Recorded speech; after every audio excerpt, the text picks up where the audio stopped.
You know, the Dutch build dikes, right, to keep the ocean back. And they're actually pretty effective at that because their country is mostly underwater. And it turns out that if you go to Holland, it's actually not underwater. And so their dikes are working. And so the Dutch, who are very organized people, and they better be because their country is supposed to be underwater, right? So you better be organized if your country is supposed to be underwater. And so they are very organized, and they have a rule for their dikes, which is they try to estimate the worst possible oceanic storm that will come in 10,000 years and make sure that the dikes will withstand that. Well, from my reading, the Army Corps of Engineers in New Orleans built the dikes for a storm every 100 years.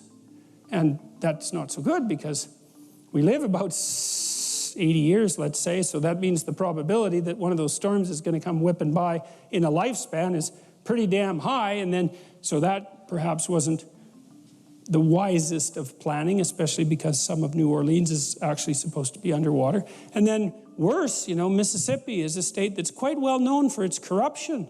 And so you might also say that a tremendous amount of the money and time and resources that could have and should have and was planned to go towards fixing the problem didn't. And so the hurricane came along and, oh my God, wasn't it a natural disaster? And the question is, what bloody well makes you so sure that it was a natural disaster? Nigerians can relate because at the moment, the current flooding situation in many, many places have rendered so many people heartbroken. The pictures have stamped this very disturbing feeling of despair in so many others. The statistics have been so troubling as well. We understand that over 3 million people have been affected by this. More than 600 people have died.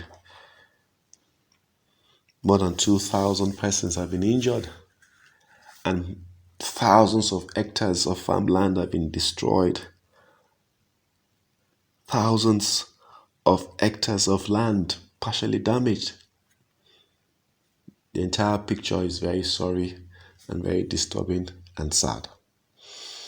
Incidentally, we had a similar experience in 2012, but not at the current scale. And of course, the narrative and the story that is dominant in all that we've been hearing as to what the cause of this is. Something to do with negligence, something to do with failure to put up the right infrastructure. There is a story that in the 70s, the people in Cameroon, the government in Cameroon wanting, to forestall damage that may come from flooding, decided to put up a dam. So they spoke with the Chinese, and invited them to come help them with the project. Incidentally, knowing that the project could impact on Nigeria heavily, they got the Nigerian government to be part of the discussions with the Chinese. Actually, the story says that Nigerian government, were a part of the various discussions between the Cameroon government and the Chinese with regards to building a particular dam.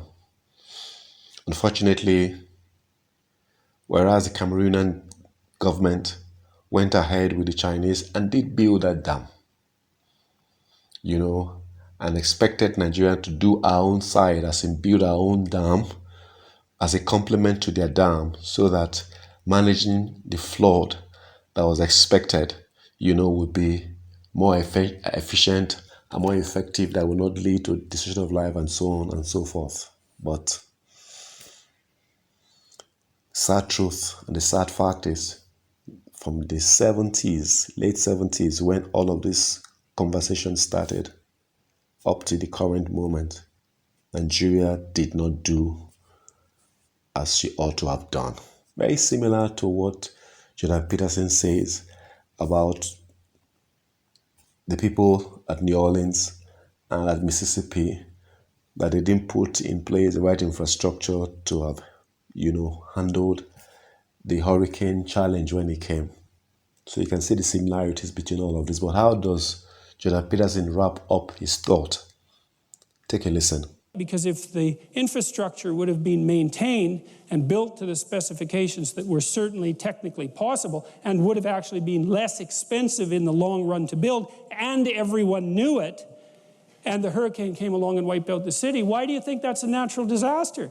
To me, that's a natural example, if you think about it from a metaphorical perspective, of a judgmental God deciding to use a flood to teach a moral lesson.